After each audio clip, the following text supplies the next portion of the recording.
Hi everyone. Smart people should build things, how to restore our culture of achievement, build a path for entrepreneurs and create new jobs in America by Andrew Yang. Obviously it's the same Andrew Yang that's running for president. So the first thing that I learned is that success is ill-defined in the modern economy in America. So it's kind of a similar concept that I talked about in my own book, Diaries of My Older Sister, where success is very ill-defined in countries like South Korea, limited to a few career paths like being a doctor, being a lawyer. And Andrew said the exactly same thing, which is amazing. So early in the book, he goes through a lot of what he went through, as a child, getting into college, going to law school, and then ending up in New York City as an attorney. He was completely dissatisfied with the work. When you apply for a spot at law school or for a law firm, or when you're applying to med school, he believed that he wasn't creating any new value, but he was just taking the spot from somebody else. So in the kind of the macro level, he saw the competition among the law school students and the lawyers as a pie eating contest.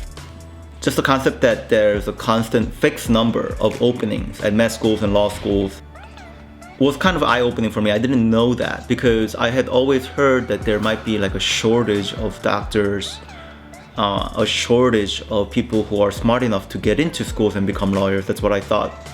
But based on Andrew's perspective and how he puts it, it seems like there's more than enough wanting to become lawyers and doctors, but not enough spots at these schools, so that the school and these companies are basically overflowing with overqualified applicants. Andrew, it sounds like Andrew was the odd one out. He went to law school and he quit law school and he quit the law career right away to pursue his desire of being an entrepreneur. So I thought he was very adventurous in that way, very daring and courageous, as many entrepreneurs are. It's just refreshing to hear somebody else and as accomplished as Andrew Yang to reiterate that concept that there's an ill-defined definition, ill-defined concept around success.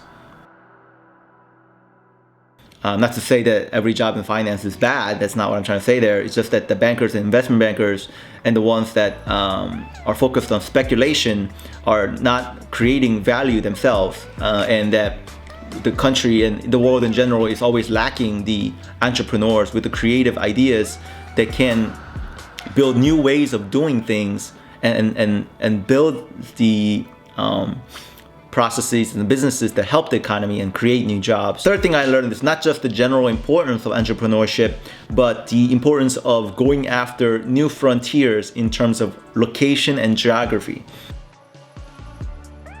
The way that he positions Venture for America is that these underdeveloped cities uncover undiscovered opportunities.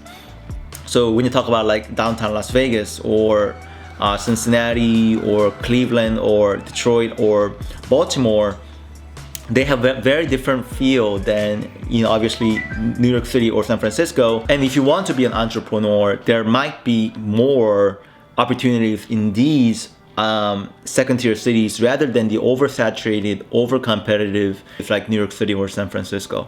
I think I agree with that because I think it's kind of similar to the concept of, do you want to be a big fish in a small pond or a small fish in a big pond?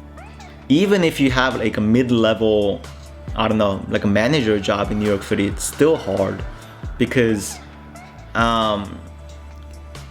it's very oversaturated here. And, I don't really understand the world of entrepreneurs and investors that much. And maybe it's a little easier for them because I'm sure there's plenty of investors here wanting to invest money, especially those in finance. But even as an employee, not even as a non-entrepreneur, I can see how hard it is to live and work in New York City because of all this competition, kind of oversaturation. There's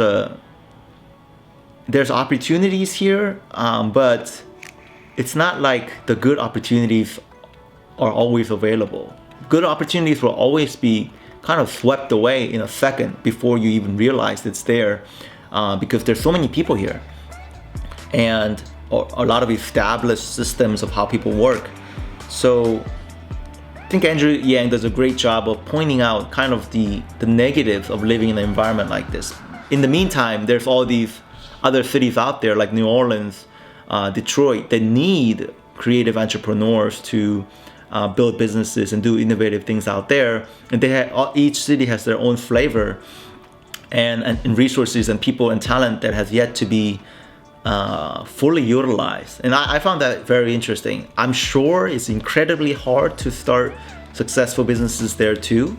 But I loved the basic concept behind Venture for America, the way that he describes in this book. So I kind of became a fan. And number 4 is the concept of value creation versus value renters. The difference between entrepreneurs and starters and initiators versus value borrowers. And it's kind of similar to the concept in the book Rich Dad, Poor Dad, where the author talks about the dangers of trading your hours for money. So when you trade your labor for money, you're not creating new value, not per se, but you're exchanging your labor hours for value to your employer, which is great, but you're not creating any new value for yourself. In a way, I guess that is true. Like, I never thought about it like that, but there's also kind of a harsh way of putting it. Like, the employees of a company are never creative, and it's only the entrepreneurs who's creating value and doing amazing things. I'm not exactly sure if that's true.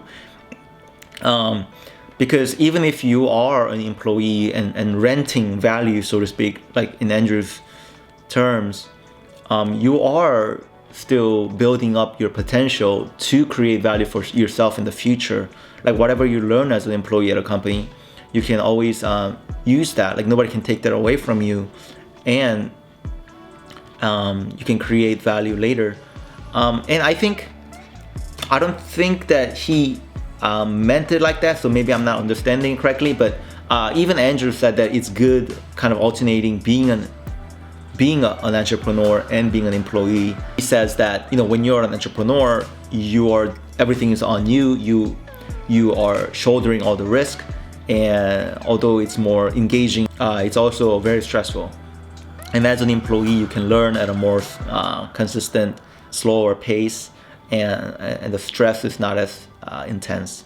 Number 5, the last thing that I learned from the book is his concept of a bifurcated society.